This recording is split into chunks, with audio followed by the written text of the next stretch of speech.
Hey there folks, welcome to the channel and welcome to Celebrate Sausage Season 3. I can't even believe it. This episode was sponsored by Agenda Industries and we'll talk a little bit more about that in a minute because right now I'm going to tell you what we're making. Today we're making a traditional Italian salami. I'm talking no nitrates, no fancy starter cultures. We are going old school. And I figured, you know what?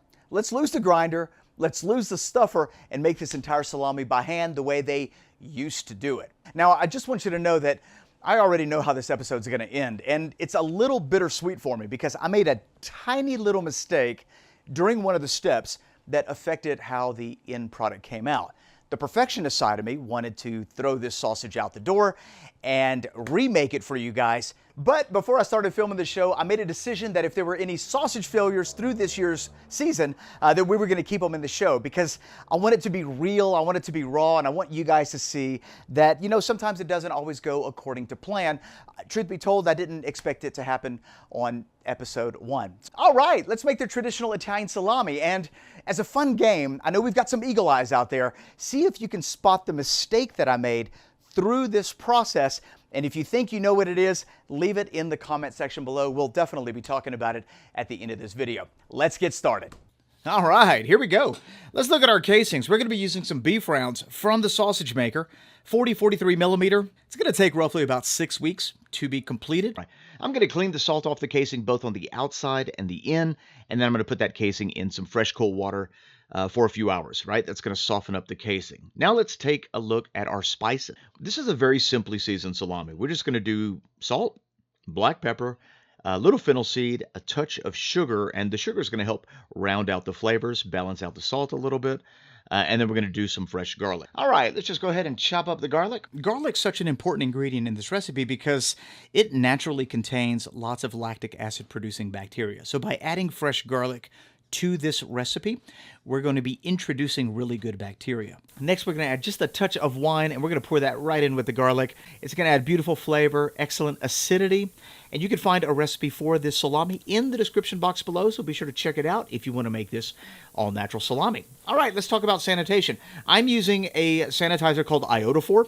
You can literally use whatever sanitizer you want to clean your area. You could use Star Sand, you could use bleach water. Iodophor, incredibly easy to use. Just read the label. I think it's like a half a teaspoon per quart of water. And give it a mix, and now you have your solution. Spray this on whatever you want to sanitize. Let it sit for 3 minutes. I'm going to pour this into a squirt bottle. And now all of my equipment has already been cleaned with warm soapy water. So this is kind of like the final step in our sanitization process. We're just going to spray everything down that's going to come into contact with meat.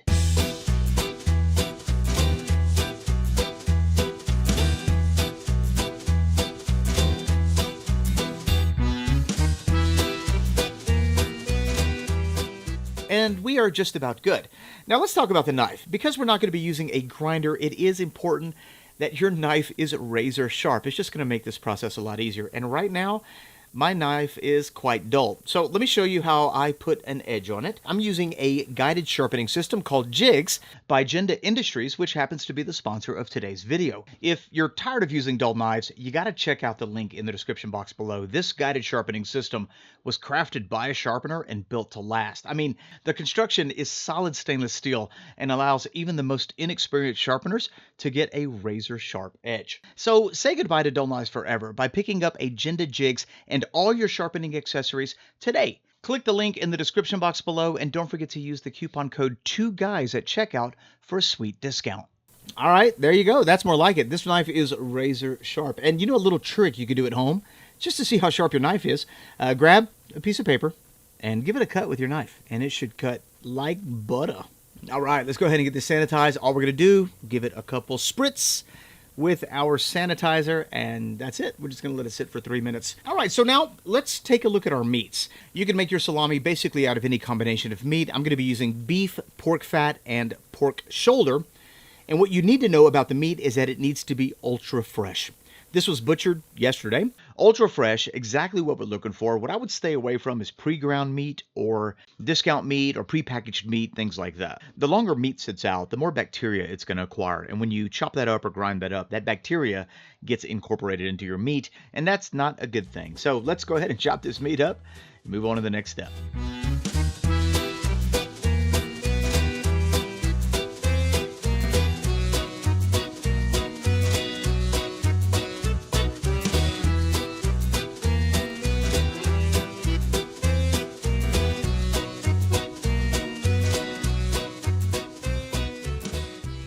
Wow, okay, I am missing my grinder right about now, but it's done, thankfully. Let's go ahead and combine all of that meat, and at this point, we're just going to add our spices, and we're going to start the process of mixing this together. The real important ingredients in this recipe are salt, fresh garlic, and our wine. So no matter how you alter the recipe, you definitely want to keep those the same.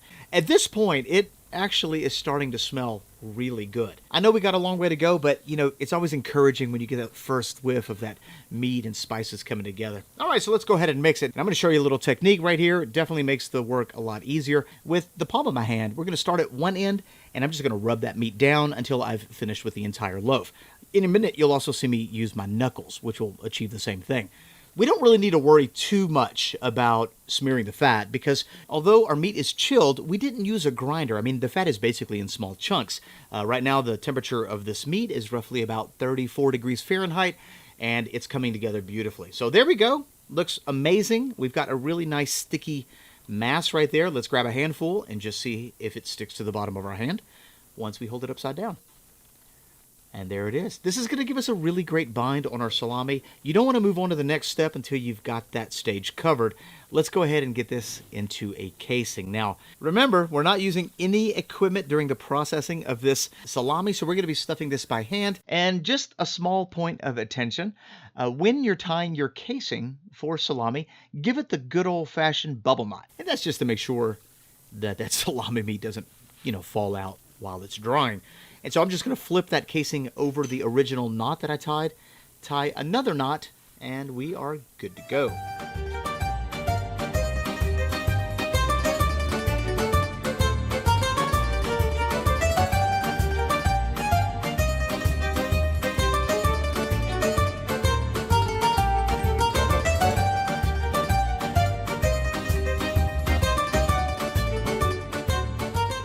Don't forget to tie another bubble knot on the opposite side, and now let's just poke out any air pockets that might have formed. And now it's time to weigh. Now, traditionally, this would not have been weighed. Salumas would go into their basement or cellar, give their salami a nice squeeze, and when it was firm enough, it was ready. But today, we're going to be weighing it because this will tell us exactly when it's ready. The starting weight is 539 grams, and when this loses 35% weight, so our end goal is 350 grams, that's 35% weight loss, it is ready to eat. Now, depending on whether you want a softer salami or a more firm salami, you can technically pull it anywhere between 30 to 40%. So now that all the hard work is done, we need to now let our salami ferment. I'm going to let it sit at room temperature for, maybe a day, maybe 2 days. It really all depends on the temperature of your room. I am going to be separating this one little piece because I would like to test the pH, and I know some of you out there are going to probably want to ask, so that's going to be to test the pH. And, if it's relatively warm in the room, let's say 75, 80 degrees Fahrenheit, I'll leave it out for 1 day. If it's nice and cool, like 65, 70 Fahrenheit, I'll leave the salami out for 2 days. So let's go ahead and ferment it. Now, for fermentation, we want to maintain high humidity. So I'm just going to wrap these in some cling film. That's going to lock in the moisture, and it's going to maintain that really nice high humidity that's required for proper fermentation. If you live in an area that's naturally very humid, 80% or whatever, you can just hang these in your kitchen for a day or two.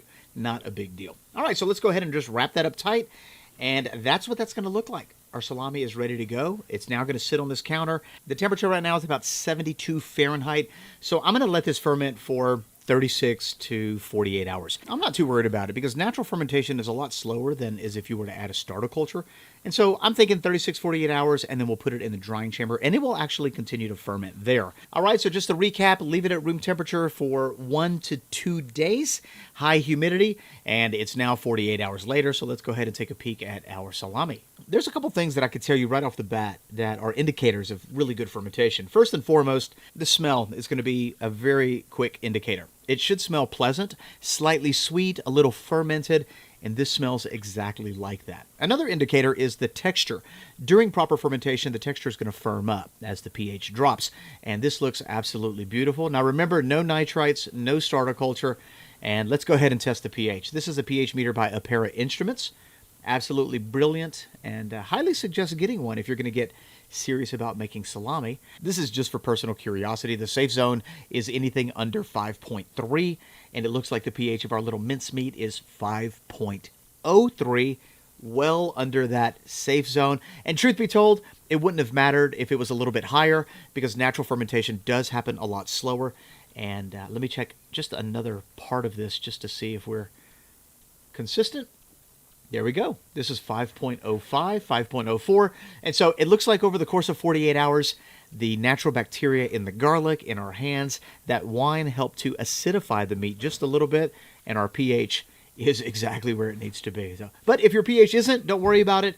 Pop it in your chamber. It will continue to ferment in your chamber. And now it's time to start drying. Now, I don't have the conditions to let my salami hang in a basement or cellar. I have to have a dedicated chamber that controls the temperature and the humidity. This one is from the sausage maker. It's specifically designed for cheeses and for salami, so we're going to hang our salami in there. And like I said earlier, this shouldn't take but about 6 weeks, and in 6 weeks we're going to come back and give it a check. So the conditions that we're looking for is a temperature of 55 degrees Fahrenheit or 13 Celsius, and an average humidity of about 80%. If you can achieve that in a basement or cellar, then you do not need a drying chamber. But if you don't, you might want to consider one from the sausage maker or look into building one on your own. I've got a video on how to do that. Okay, it's now been 6 weeks. Let's take a peek in our chamber and see what this baby looks like.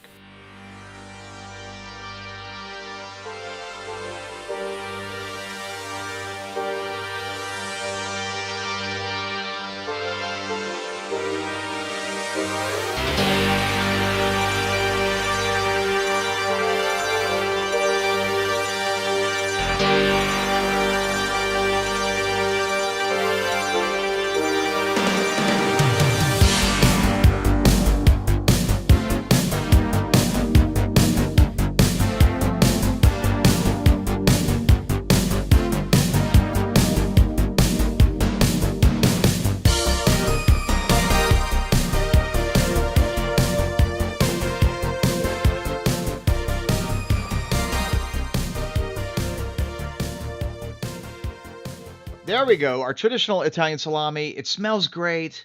You know, I'm loving the marbling. Overall, I think it looks great. It dried evenly, but we have this one enormous problem, and it's that right there. Can you see that? Let me grab another little piece here, see if we can see it a little bit better. We've got a little bit of meat that's starting to pull away from the center, creating like a little cavity. And it's not a binding issue because this has got a great bind. So what's the issue? Did you guess it in the comment section below? If you guessed that I did not stuff my meat into the casing tight enough, you would be correct. This particular problem can often happen, and most often happens, when you don't adequately stuff your meat inside your casing. What happens while your meat is drying, you got to remember that it's drying from the outside in. It's expelling moisture from the outside. And if the outside of your salami tends to dry too quickly, like in the case of maybe case hardening, or if your salami meat is not adequately packed inside your casing, during the drying process, that meat is going to naturally want to pull on itself. And as it's pulling on itself, it's going to create this gap, which is what you have right here. Now, is it safe to eat? That's a tricky question. And as a general rule, I'm always going to advise, when in doubt, toss it out. You don't want to eat anything that's highly questionable. And the more you make salami, the more you're going to get better at identifying problems and being able to troubleshoot them. And so I can tell you this, if this issue had been caused by mold or some sort of bacterial infection, I would tell you it's probably best to just toss it out. But since neither one of those caused this little hole in our salami, and our little hole in the salami is simply a result of not stuffing it tight enough into its casing, this is safe to eat. But let me tell you, when in doubt, toss it out. All right, let's see what it's all about.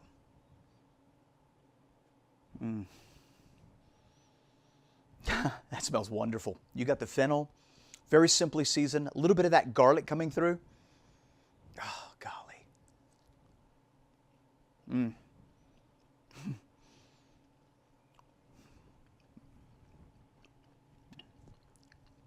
Wow, that's delicious.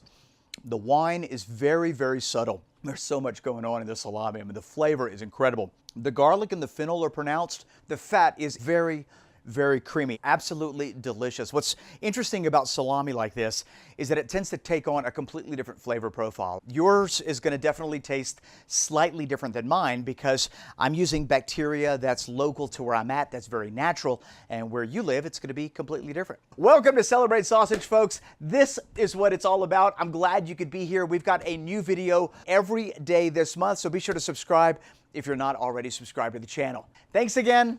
We'll see you tomorrow.